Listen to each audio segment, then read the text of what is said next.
In this video, I go over parent-child runbooks and how to pass data between them in Azure Automation.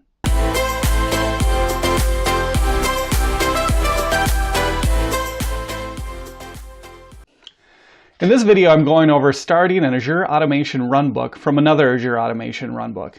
This is referred to as parent-child runbook relationship, where the parent runbook calls the child to run. Why is this important? You may want to develop a modular approach to runbooks where certain runbooks can leverage the same child runbook. For example, let's say you have a runbook that runs every morning that starts test VMs. And then you have another runbook that runs at the end of the day to shut down those VMs. Both of those could be parent runbooks to a child runbook that queries a resource group and returns the name of the VMs and their power status. I'm going to start by going over the two methods for calling child runbooks, inline and by the commandlet. Next, I'm going to demonstrate the different ways to start runbooks and pass variables between the parent and the child runbook.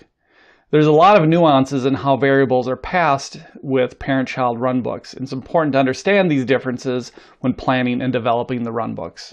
The first way to start a runbook is by invoking with inline execution. Inline execution jobs run within the same job. The data stream is part of the parent job, and all job history is also part of the parent job. Complex objects can be passed to and returned from the child runbook. For example, the results of a get Azure RM VM command can be passed between the child and the parent as a Azure RM.compute type. To use inline execution, the child runbook has to be in the same automation account. Azure Automation calls the child runbook from the same directory as the parent. The job has to be the same type as well. A PowerShell runbook can't call a PowerShell workflow runbook, for example. With PowerShell workflow, any child runbooks have to be published before the parent. The parent builds an association with those child runbooks when it's published. You do not need to republish, however, if that child runbook changes. The next way to start a child runbook is by using the commandlet. With this method, the Start-AzureRMAutomationRunbook command is used to start the runbook. In order for the parent to call the parent must be authenticated to the Azure Automation account the child runbook is running from. The child runs as a new job. The output from the job history is part of that new child job, not part of the parent like the inline execution. Child-parent runbooks do not support complex objects due to JSON serialization. Returned output is limited. The parent job receives the output stream from the child runbook with the get Azure RM Automation job output command. Alternatively, the -wait switch can be added to the start command to wait for the child to finish and retrieve the output stream from the child while the parent is running. Only simple data types can be passed to the child as parameters. Parameters must be passed to the child as a hash table when the child is started. So when to use the inline versus the commandlet method of starting runbooks? If you are running the same runbook type in the same Azure Automation account, you can use the inline method and pass those complex parameters back and forth. Use the commandlet if you're calling mixed runbook types, or calling a runbook from a different Azure Automation account, or if the runbook has to be run on a hybrid worker. The inline method does not support starting runbooks in a hybrid worker. Now that that's out of the way, let's move on to demos that will show how to start child runbooks and pass output between them. I'm going to start with a simple demo that's going to start a child runbook with inline execution and as a commandlet. So let's take a look at the code that I'm running. This is going to be a very simple command. This is the inline parent. It's going to simply call the child runbook. And here you can see the child runbook is writing output hello world. Notice it's not write host. There is no write host in Azure Automation. You can only write output, and that will write the output to the output stream. So let's go see that one work.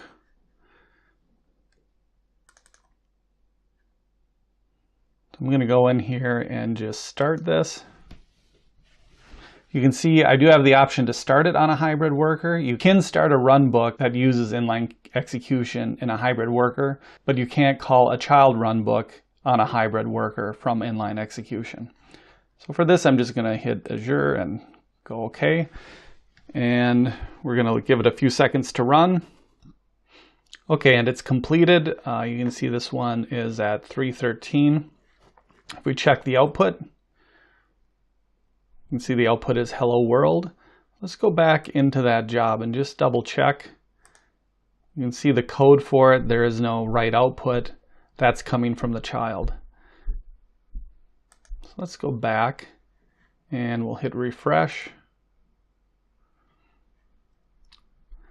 And let's go into the actual child. The last job status shown here is from 302, so that was one I ran previously.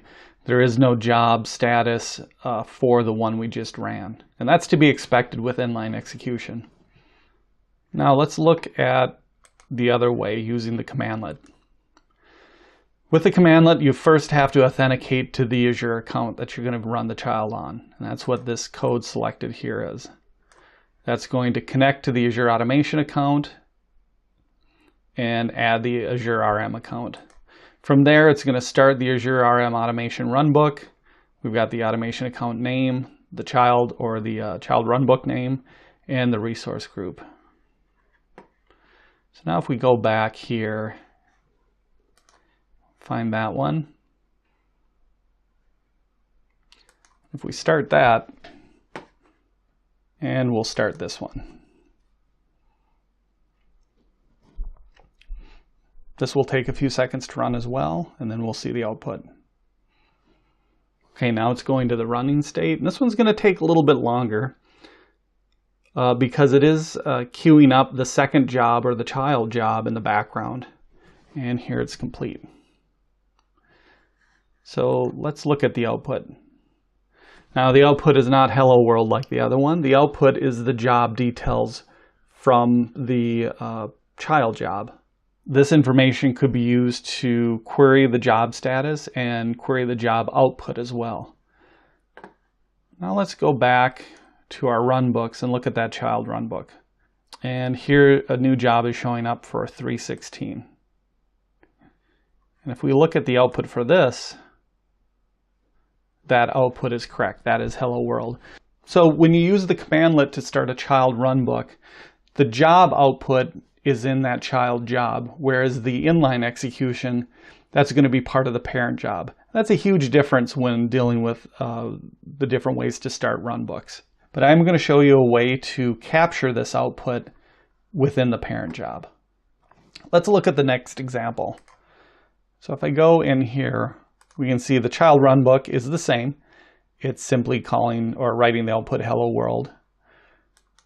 The inline execution parent is a little bit different. This time I'm going to assign the output from the child runbook to the output variable, and then I'm going to write that to the new output stream. That output stream is going to be part of that parent runbook. So let's watch that one in action.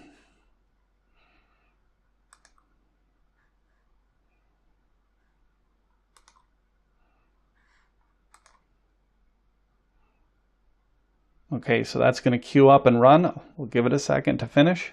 Okay, so now it's complete. Let's look at the output. And there it is. The inline output is hello world.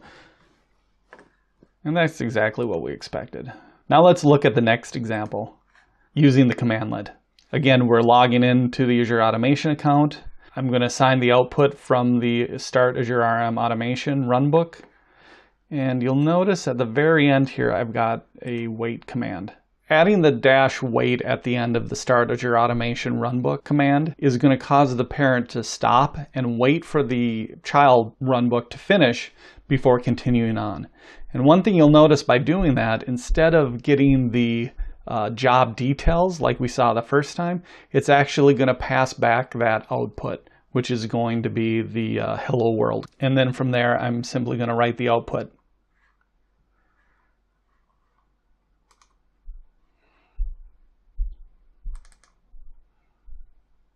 So let's start that one.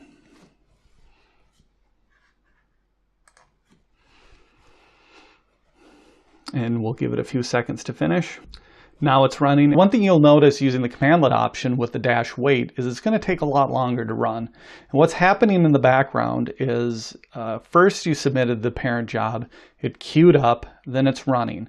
Now what's going to happen when it runs is that child job is going to have to get queued up, run, and finish before it'll move on to the next line. So that queuing and waiting process is one of the things you're waiting for as you're waiting for this job to finish with the cmdlet option. Okay, so that finished, and if we look at the output, there it is. The output is hello world, which is exactly what we wanted to see. And again, if we look at that child runbook, you can see the job was just submitted. So that is the output from the job we just ran. We can see the output here is hello world. That is how job output from a child job is assigned to a variable within the parent runbook using both the inline execution and the cmdlet option. Moving on to my third example, passing variables between runbooks. So in this runbook, I have two child runbooks. We can see them here, child runbook and child runbook 2. But let's go over to code and actually take a look at what's happening. So in the first child runbook, it's going to get the date, and then it's going to write output the date. So that's pretty simple. It's just going to pass back the date in the output stream.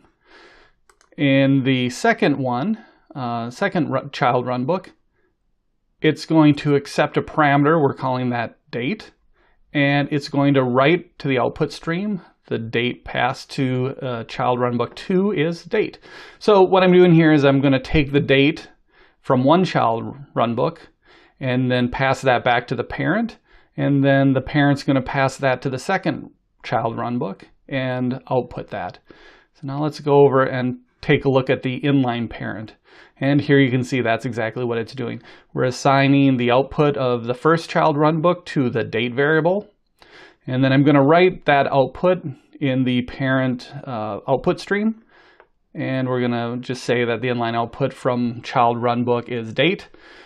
And then I'm going to pass that date parameter into that child runbook. So pretty simple. Let's see that work.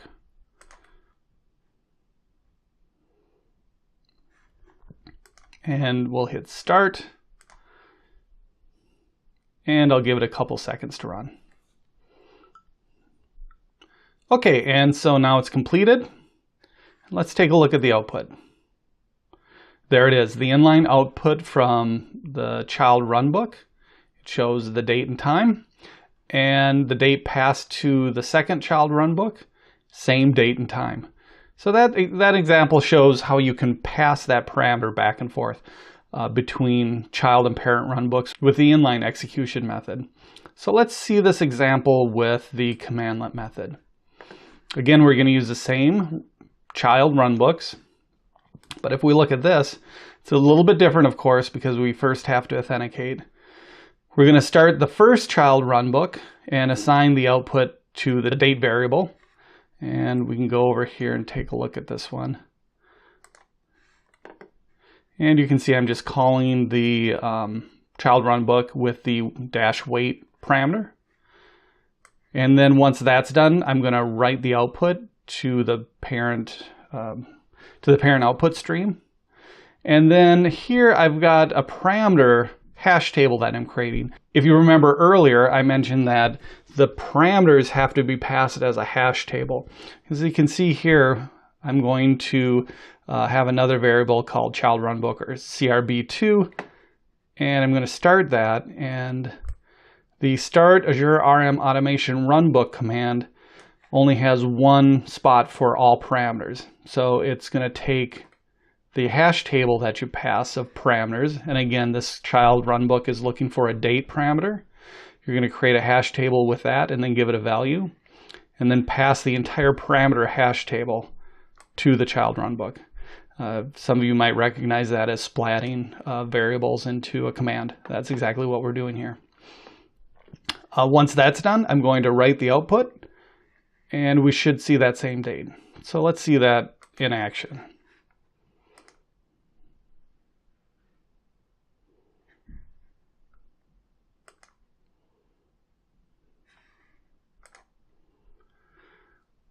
Okay, we'll give it a couple seconds to run. And there it is, it's completed now. So let's take a look.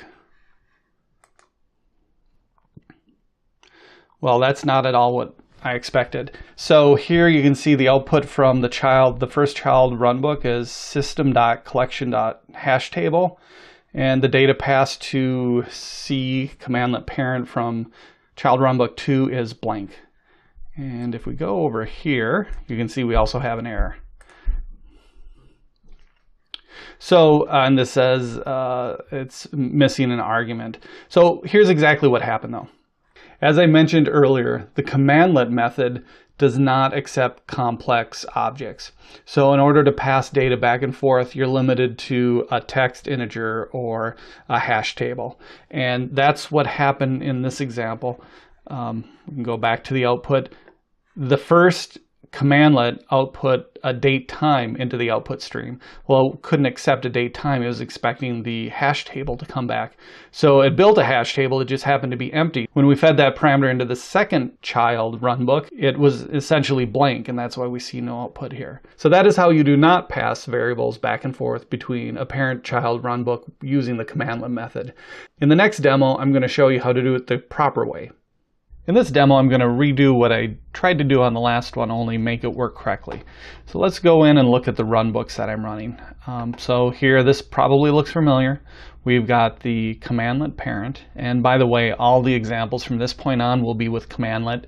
I've went over pretty much everything there is to say about the inline execution, or at least everything I'm going to say in this video. So all the rest of these examples will be with the cmdlet. So here I'm logging in again, just like before. I'm going to start the first child runbook. We can see I have the weight parameter, so it will pass back the output stream. And then I'm going to write that. And let's take a look at what that looks like. Okay, so here's the difference. I am going to get the date, but I'm going to convert it to a string and format it year, month, day. And then from there, I'm building a hash table of output, which is going to be date, and that date, which is just the year, month, day. And then I'm going to write that output to the stream. That's going to get captured by this date variable. And then I'm just going to write output here that the cmdlet output from the D child runbook is, and then we're going to output it. So that should be a hash table. Now, here I'm going to build a new hash table for parameters for the second child runbook. And what I'm doing is redundant. I'm taking a hash table with a date value and creating a second hash table with the same date value. The point is that you can use output from a child runbook to build input for another runbook. So it's an example. It's not perfect, but you get the point. So with that, I'm going to start the second child runbook. And again, I'm using the same wait command at the end, passing the parameters of that date, just like before, only this time in a hash table. And here it's looking for the parameter of date, and then it's going to write that output to the output stream. So one thing to note is that this should only be a string now, not a hash table. And we're going to test that here in a second.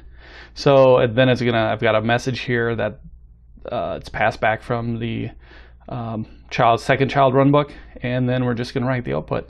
So with that, let's take a look at what this will do.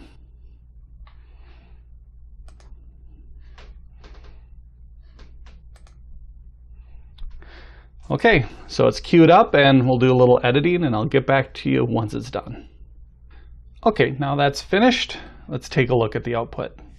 And as I expected, here is the hash table that was passed back to the parent. And then we passed the date back to that second child, and it returned that as only a string. So that worked exactly as I had thought it would. So that's good. Again, I'm taking the output from this, building a hash table, passing that back to the parent. That parent is building a new hash table as the input parameters for the second runbook, and capturing that output of just the date, a single string, and writing that as output. Now you may be thinking to yourself, what if I want to do more than just pass back a date? I mean, this is a complex object here that I'm converting to a string. Well, you can do multiple. You could do like a date for the date field and then do another time maybe to get the actual time and build a multi-key value pair hash table from that. But you may also want to pass more complex information back and forth. And that's what my next demo is going to go over in using the variable assets in the Azure Automation account. Okay, I might have mentioned earlier that we were done with slides, and I lied, but this is important. So variable assets. Variable assets are important because, as you saw before, you had to create this hash table and you had to convert everything to a string to get it into that hash table instead of using the complex objects. So when you're using the commandlet, you can use a variable asset instead to kind of hold that data in place outside of the script and then call it later. So variable assets are a type of resource that's shared within the automation account between the Runbooks and DSC. Variable assets can be created and assign values from Runbooks or from DCS. Variable assets persist beyond the lifetime of the Runbook job. So if you update a variable asset, that will stay there until it changes, even after that job's completed. Variable assets can be encrypted. The value of an encrypted variable asset is not visible in the portal or outside the Runbooks and DCS. Complex objects cannot be assigned to a variable asset through the portal, but can be assigned through PowerShell. And this is where it really gets interesting in how you can pass these variables back and forth. Complex types are returned as a PSCustom object. So with that, let's go on to the next demo and see this in action. Okay, here it is. Here's the parent Runbook. So we have the same thing here where I'm signing in, just like before. I have an if statement here. And what this is going to do is it's going to, well, let's back up a little bit. I have 3 variables defined, the resource group name of the automation account name, and the variable name that we're going to create. This one is going to be called child data.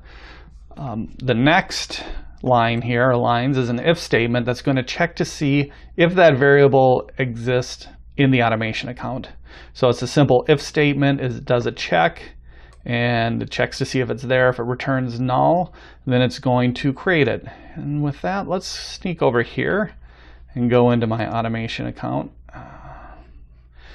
And let's look at my shared assets. Here they are, variables.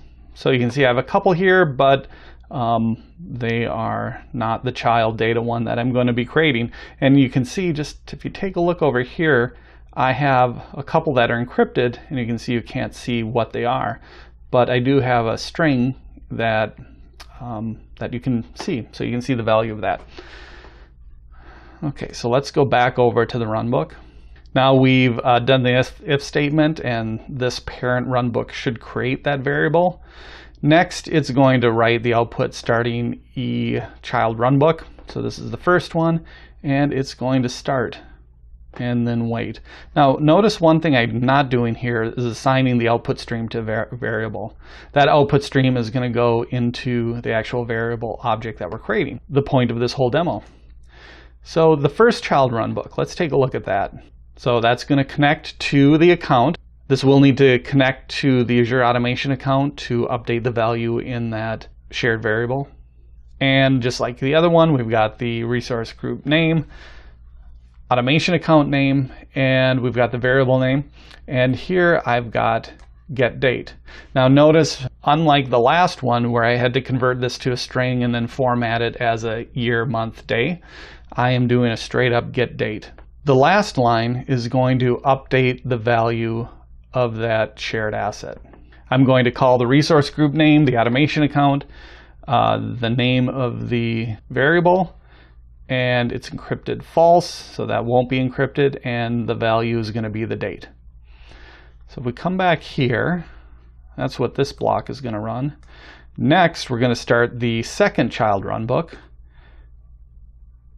And this time we are going to assign the output to the CRB2 variable. So let's go back here and see what that does. Same thing, it's going to log in. We've got the same 3 variables defined within the script, the resource group, the account name, and the variable name. And this is just saying var equals, and then we're going to get the Azure RM automation variable. So what this is going to do is pull back that variable and then write it to the output stream. So that output stream is going to be captured here, right there. And then we're just going to write the output. And I've also got the right output of the variable.value.datetime. And we'll take a look at that once it's done. Okay, let's go and run that.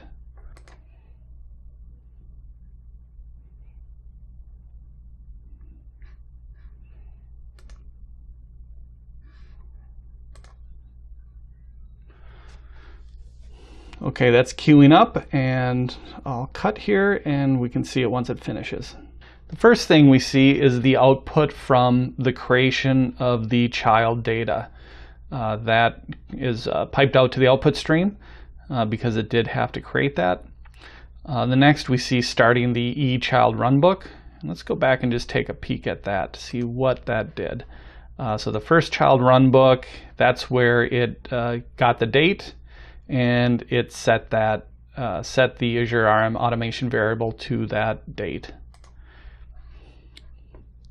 Because I used the -wait at the end of this command, it did pipe the output from the child runbook to the window or to the output stream, and that's what we can see here. This is the PSCustom object that was output.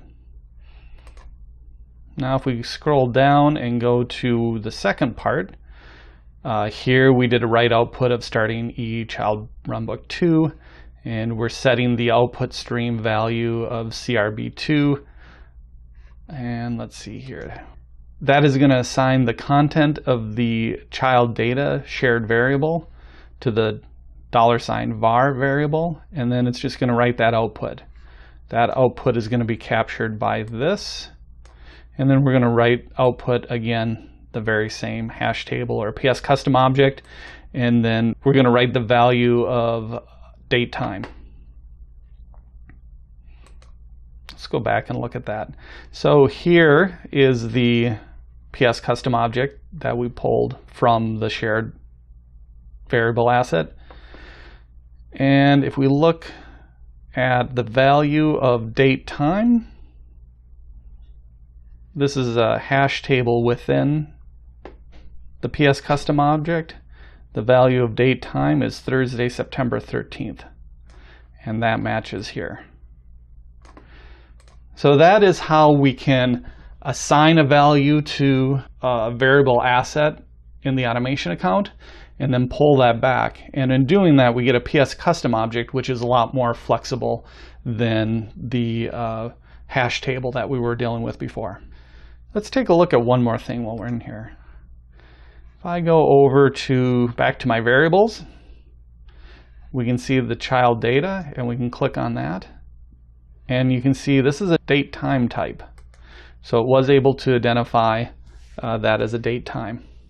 In the next demo, I'm going to change that data type. All right, this is my final demo where I'm going to continue with assigning values to variable assets in the Azure Automation account. This time though, I'm going to assign a value something other than date time. And I'll show you why. So in Microsoft's documentation here, these are the following types available in the Azure Automation. So we got string, integer, date, time. That's what I used on the last demo. Boolean and null. And that is what you can assign it through the portal. And up here is where it states that you cannot create or change complex variable types in the portal, but you can do it in PowerShell, and those are created as PSCustom objects. So to demo that, let's go over and see what I'm doing here. Okay, so I'm going to connect again, just like before. I'm going to use the same variable, so that same child data that we looked at the end of the last video. I'm going to see if it exists, and that's just a safety in case it doesn't. And then I'm going to write the output of starting the first child runbook, and I'm going to start it. So let's go over and see what that block will do. Okay, so here I've got, just like before, resource group name, account, automation account name, variable name. And this time, instead of the date, I'm going to actually get the Azure RM automation account. So the data on the actual automation account that I'm using to run this demo. And then I'm going to set the Azure Automation variable to the value of the Azure Automation account. So that should write the output to that. And then we'll come down here. And I'm going to do just like before. I'm going to start the second child runbook. I'm going to assign the output stream to CRB2 variable. And then we're going to do some slicing and dicing of that. So with that, let's go over here and get that started.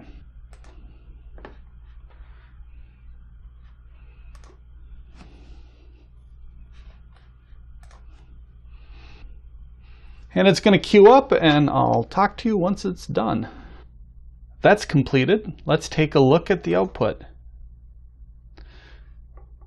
Okay, we'll scroll up. You can see here it started the child runbook, and it got the information we were looking for. So this is the actual properties of the variable. And down here we're going to look at the value of the variables. I want to go back into the parent runbook and take a look at what I'm doing. What I'm trying to demonstrate is that I can view the properties of a variable, the value of the dictionary collection, or a specific value in that dictionary. Let's go back and look at that. So here is the value of the child data variable. And that looks exactly like we saw up here. It's the actual variable properties itself, including the value. Now, if I go down a level to childdata.value, you can see here I've got my subscription ID, resource group name, location, all that information that is associated with that Azure Automation account. And now if I want to go even deeper, I can go into the child data dictionary, value, and location, pull that one property off from that dictionary. If we go over here, go back to the variable, you can see that value change from a date time as it was before to a system collection generic dictionary value. What these demonstrations show is that when using the cmdlet option, you can pass values back and forth in a hash table, but you have to format that as a hash table. Using the variable shared asset, you can assign a PSCustom object type to that variable and then call that in another runbook. It gives you a lot more flexibility in the data that's passed back and forth. It's also persistent, so there's some value there.